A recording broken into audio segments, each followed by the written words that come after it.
Dhukkuba jaalalaa yaadataan erga gaafa jaalannee qalbii hatamee amala jijjiirratee fayyaa dhabeera.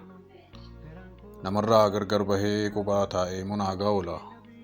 Baangaroo oduu keessa yaadataan inni akka lubbuutti jaalatu haala maa keessa jiraachuu dhagahee lafanni qubaa taa'ee nyaara guuraa oolu dhagee bukkee quphanee. Yaadataa leenca koo mana bashaashuutti waa gurra na buute. Amala badee jedhu maal taate gurbaa maalumas argate jedhe. Yaadataan tasa firra garagalee lafa dhibee koon dhabee lapheen waraana lafaanis na mara. Bishaan midhaan na dhowwee halaala na nyaachisa yaada fagoon jira. Dubbii natti ajeesse na duchisiisa kunoo na jibbisiise fira. Takka takka akka busaa takka takka akka qorraa na tuttuqa miira jedhee himate. Galgala yoo ciistu yaada si dhibbisee si dhowwaa hirriba. Mee natti mi gurbaa dhibee akkasiif mee dawaa ta'een qaba jedhe Baangaroo. Eessaan hangachiisaa hirriba ergan argee kunoo ji'a lama. Halkan maal sanaa buleen xinna shillim jedha barii gara ganama. Hirribaa ol jedhu lafaan na maree na ifachiisa nama. Maal naaf alta Baangaroo mara chunkoon odumoo jimuu barana jedhe yaadataan mamaa. Abadan hin maraattu amman sirraa hiika ana Baangaroo kee mee wayin si gaafadha hin salphatiin leenca kunatti mee waan garaa kee jedhe gatiitti yaadataa tuttuqe. Waan feete na gaafadhu waan garaa himatanii bilisa ba'u wayya sin dhoksu du'ii kee uffachuun natti fide dhibee lafa fayyaa jedhe yaadataan fuula ife. Ishoo yaadataatiyya egaa mee na caqasi yaada beeffadhu. Dubbiin kee budaa jaalalaati. Dhukkubni kee budaa jaalalaati. Ana Baangaroo kee calliseen dubbadhu. Mee qalbii naanneffadhu durba yaada si'atte tokko lamaa yaadadhu jedhe ammas gateettii yaadataa rurrukuta. Yaa Baangaroo kana isa kiimni dadhabe sin irratti argate gaafa tokko irratti intala abbaa gibee kokkolfaa natti baate. Ishee ija ishee boqqolloo sanaan tasa ija koon seettee onnee dhabuu jite. Jaalala isheen qabamee arra burutuun jedhu shaggaritti sokkite jedhe yaadataan fuula ife.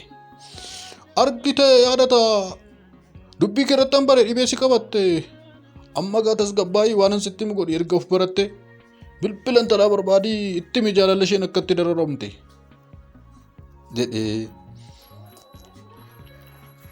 kokkolfaa yaadataa hime. Baangaroo onnee maaliin bilbilaa silaa na hurgufaa bilbila ishee yoo man dhabee bilbilee yoo takka yaamu deebiseetti cufa.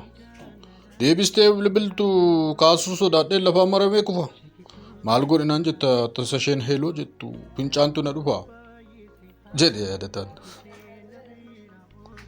Ammas sodaachaa jira. Akkamitti gurbaa abbaatti baatee akka sodaatta bilbilin siin jedhamu hin ta'u amma yoomitti dhukkubsatta. Onnadhu malee abbee maadaboomta abbaa of fakkaatta. Abbaan kee kana dhageenyaan abbummaa si haala kanaatu beekta jedhe Baangaroo yaadataa jajjabeessuutti. Tole kunoo bilbilaan jira gara feetetti abaatu erga jettee abbaa garoo maalan jedhan talloo kaaste jedhe yaadataan rifate. Baangaroo tasa rifachuu yaadataa argu.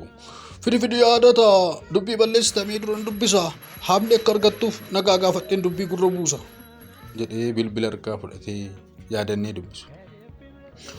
Akkam jirta jaalanne intala michuu koo duratti baagibee ilma Baangaroo beektaa yaadataa konkoneessa rabbi kana badibee gidduu kan intala koo fayyaa of dhibee nuttis ta'e dhibee. Kanaaf sii bilbilee sii marga intala koo gurbaa onnee dhukkubee jedhe. Jaalanneen amala Baangaroo qoosaa Baangaroo waan jaallattuuf sesseeqachaa akkam jirta Baangaroolee guddisaa koo abbaa sheekkoo mammaaksaa yaadataan maal ta'e maaloo maaltutti dhufe irra bubbulee moo waansaa jette silaa kolfa jaalatti kokkolfaa. Siin qilleensaa jaalanne bar gurbaan jaalala keen dhibame na harkatti laafnaanan falataa jedhee sitti muuf dirqame jedhe Baangaroo deebisee. Jaalanneen ammas kokkolfaa Abbaa garoolee dhibee sankoo akkan ta'e yoo margite meetti kenni bilbila yoo danda'e dubbate jette. Abbaan garuu yaadataa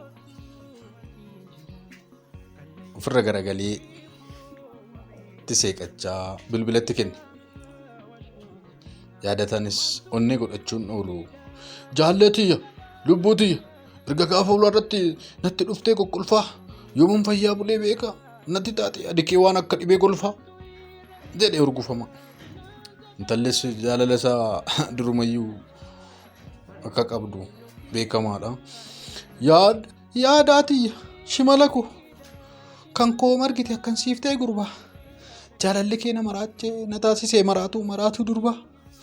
An sodaadheen malee otuun kana beekee silaa si oodeen darbaa torban tokko na obsi dhufeen irraa si ba'a hammadhee si'a torba jettee yaadataa itti onnachiifte. Sin jaaladha jaalanne sona mudhii sonsaa hunda caaltuu durbaa an torbaan irraan bahu naa kottu sin hammadha si'a 17 jedhee gammachuun urgufamaa utaalee ijjisaa abbaa garootti marme. Abbaan garoos sesseeqachaa itti qoosaa gara mana buukaasaatti sokke.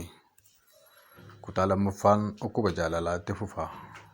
Chaanaala keenya sabiskiraayib gochuun nu wajjin naafadhaa jenna. Nu dhaggeeffattaniif galatoomaa. As koottuu sin affeerree sokkine. Ciao.